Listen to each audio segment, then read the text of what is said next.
Hello, Virgo. There is someone in your life who carries you in a way you haven't fully let yourself acknowledge. Not because you haven't noticed. You've noticed in the peripheral, careful way, you notice things that feel too significant to look at directly in the way you've registered certain moments, certain gestures, certain qualities of attention that didn't quite fit the category of ordinary friendship or ordinary care.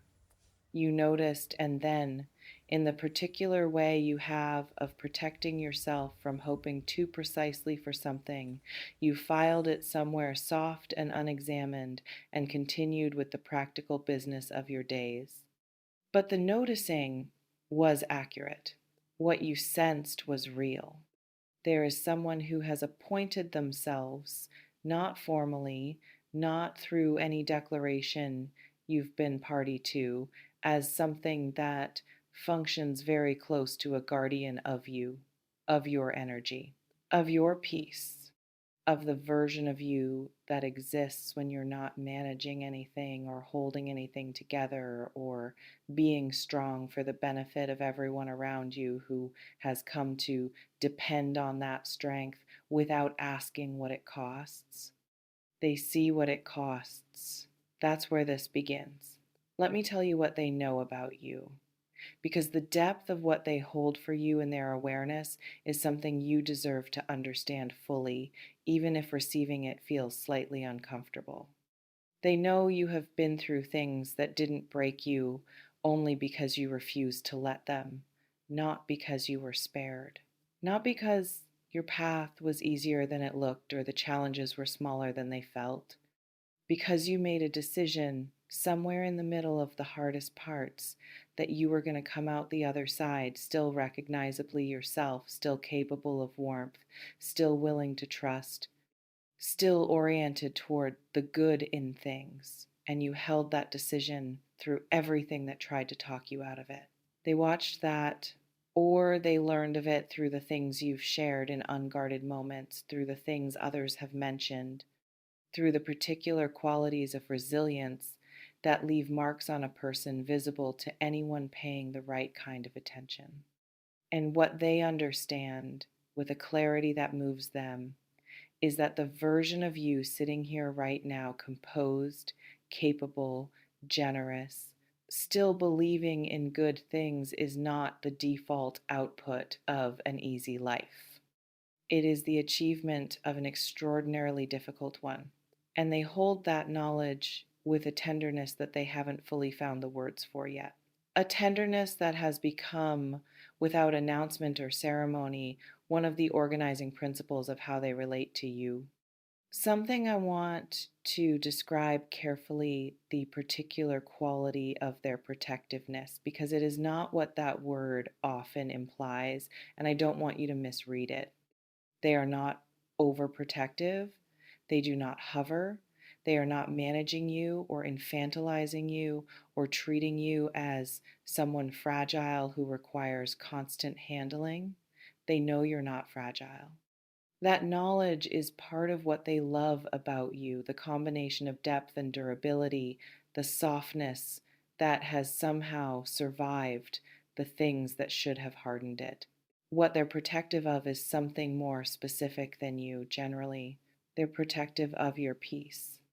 There is a distinction there that matters.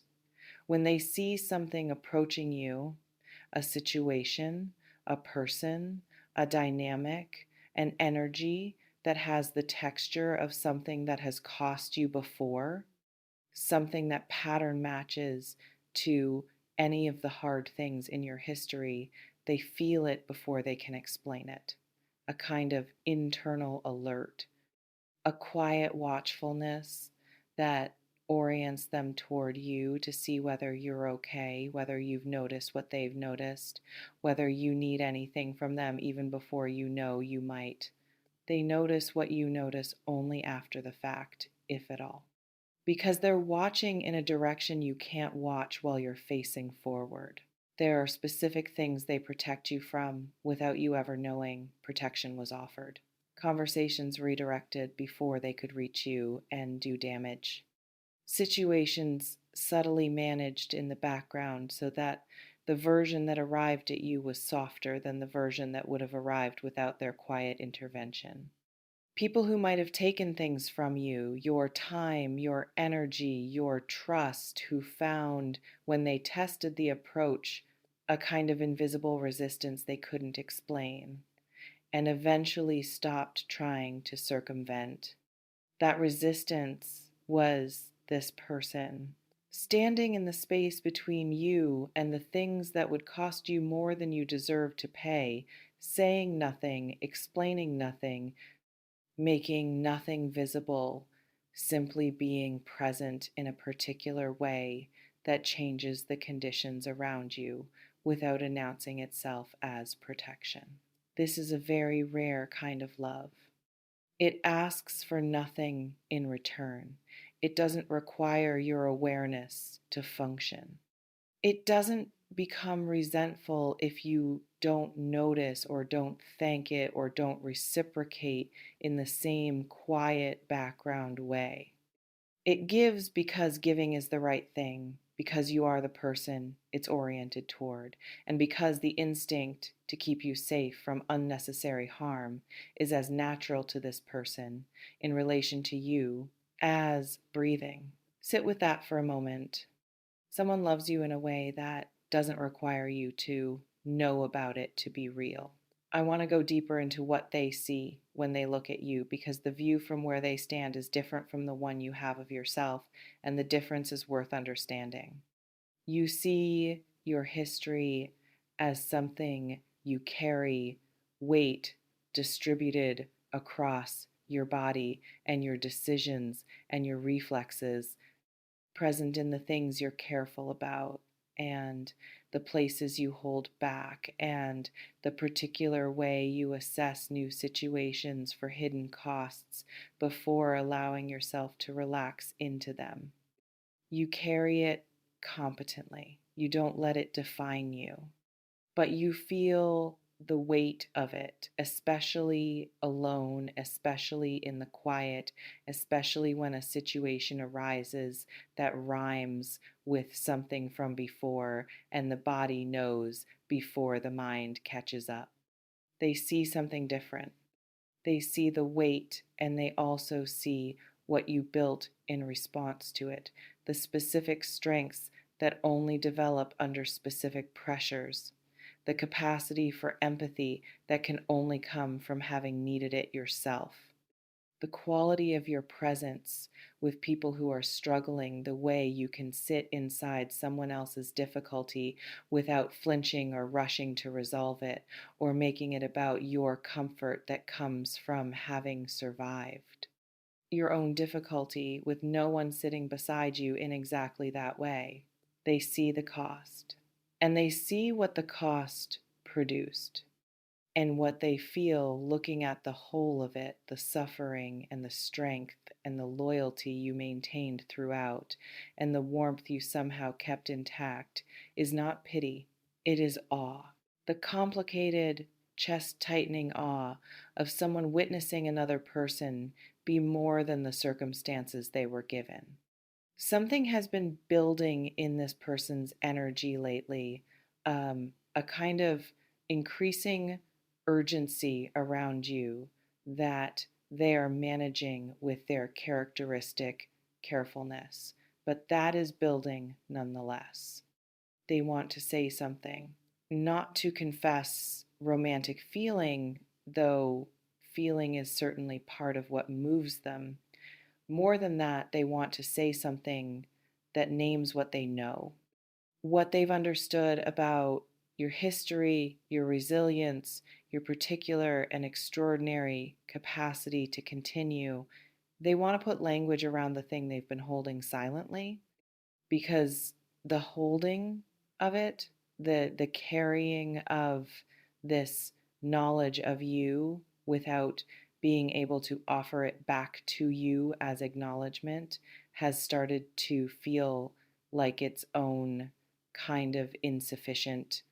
You have been carrying your story largely alone, and they want to tell you that they know, that they see it, that the things you did in private, the getting up again, the choosing softness when hardness would have been easier, the maintenance of hope against whatever was trying to extinguish it. Those things were witnessed, perhaps not in real time, but in the way that a person who pays genuine attention to you eventually comes to understand the full shape of you, including the parts you didn't narrate. They want you to know that someone knows. Because the loneliness of surviving things invisibly is real, and they have felt for a while now that they cannot continue knowing what they know about you without finding some way to make that knowledge useful to you, to offer it back as the gift it is, the gift of being seen accurately by someone who holds what they see with complete care. I need to speak to something in your energy because it's present and it matters.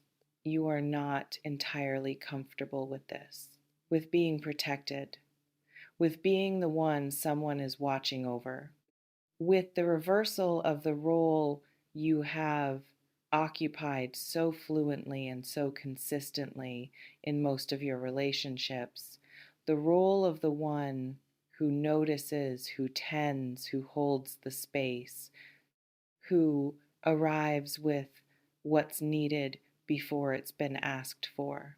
You give that fluently, generously, without resentment.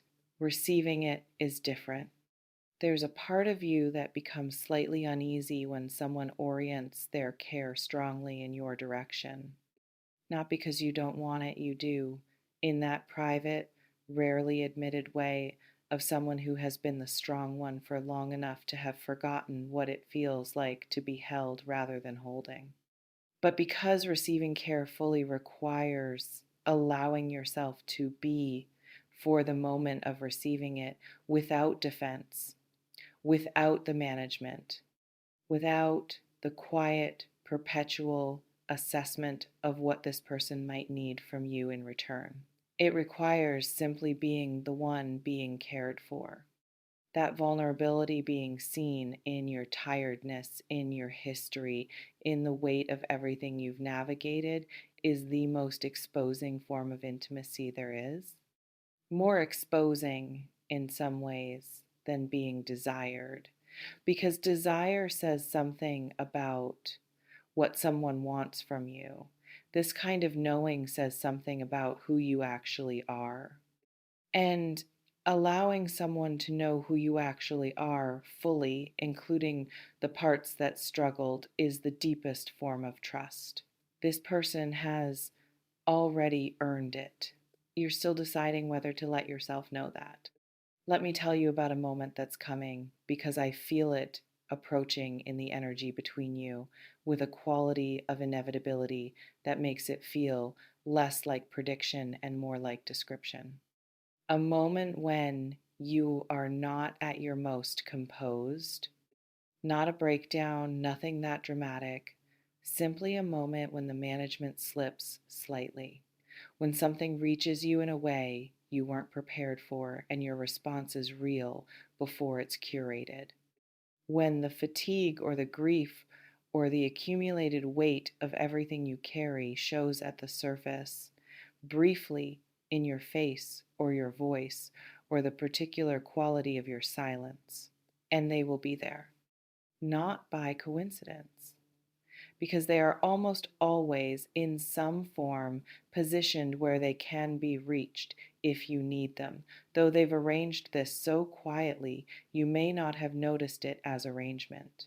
And in that moment when the management slips and the real thing shows, they will not treat it as something to fix or explain or move past quickly for the sake of everyone's comfort.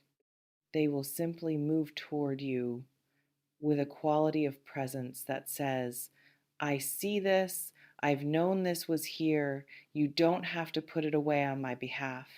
That moment is going to change something between you in the best, most permanent way.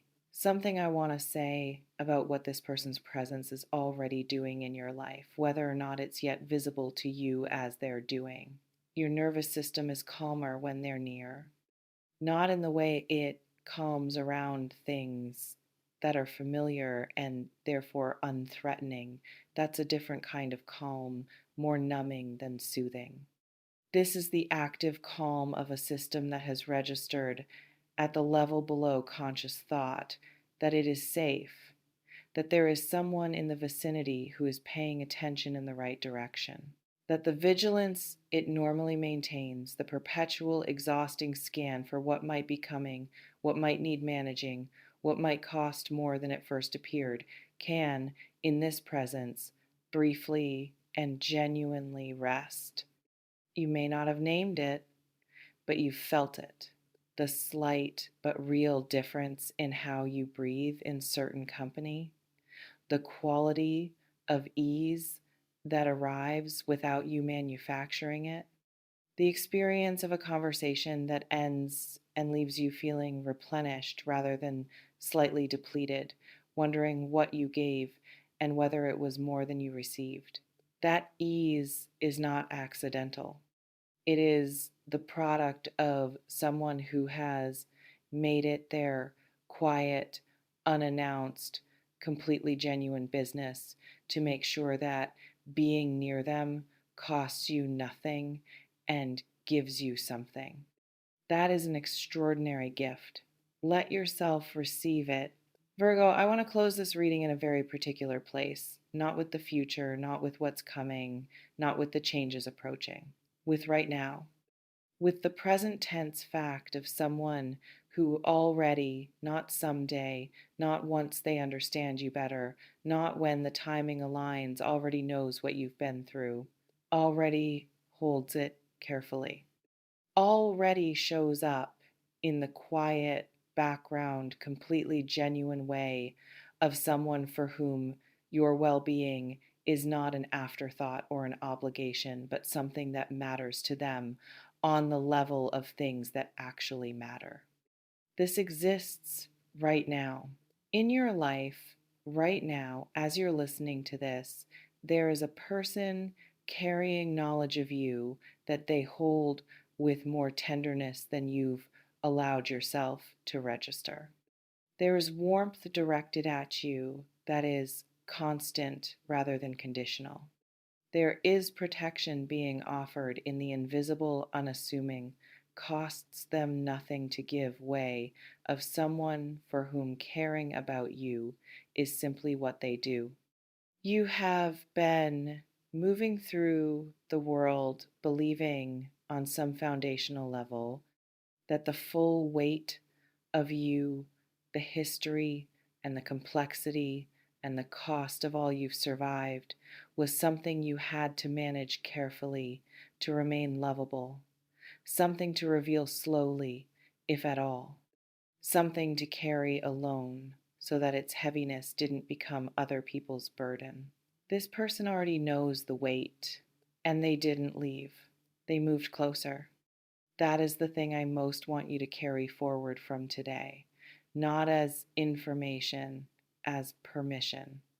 Permission to stop carrying everything alone. Permission to let someone stand beside the weight with you without it meaning you failed to be strong enough. Permission to be known fully history and all by someone whose knowing has only ever moved them toward you. You survived so much. You don't have to keep surviving alone. If someone came to mind during this reading, if a face arrived that made something in your chest, soften, sit with that. Let yourself know what you know. And if you'd like to share what this brought up, I'm here in the comments. This community holds things gently. You're safe here too.